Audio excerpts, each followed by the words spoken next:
देखिए, फजलुर रहमान साहब की जगह जो असल में बंदा लड़ाई लड़ गया ना, वो जावेद हाशमी साहब है।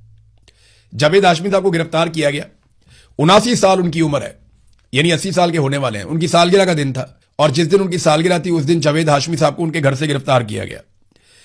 ये आदमी वाकई अपने जमीर का कैदी है, ये वाकई एस्टेब्लिशमेंट का बागी है और मुजामत का एक मीनार है जावेद हाशमी। आप देखें ना, नवाज शरीफ कितना बदकिस्मत है।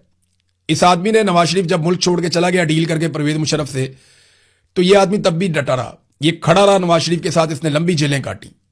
लेकिन आज उसी नवाज शरीफ की बेटी की हुकूमत है पंजाब में और भाई की हुकूमत है वफाक में, और उसी जावेद हाशमी को उसके घर से गिरफ्तार किया जाता है।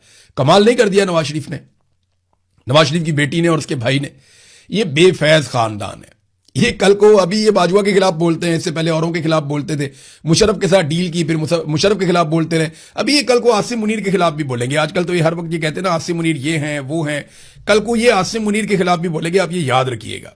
जावेद हाशमी साहब ने जो आखिरी ट्वीट किया, वो ट्वीट जावेद हाशमी साहब का जर्नैलों के बारे में था और उन्होंने कुछ मिसालें देकर याया खान की या बाकी जर्नैलों की, उन्होंने बताया किस तरीके से पाकिस्तान को तबाह बर्बाद किया गया और उन्होंने कहा कि आज भी उसी रास्ते पे आप लोग चल रहे हैं। तो उसके बाद अचानक से फिर गिरफ्तारी के लिए सारा सिस्टम मुतहर्रिक हो गया और बिलाखिर जावेद हाशमी साहब को गिरफ्तार कर लिया गया। अगर कोई इस वक्त इनकलाबी है तो जावेद हाशमी है, मौलाना फजलुर रहमान नहीं है।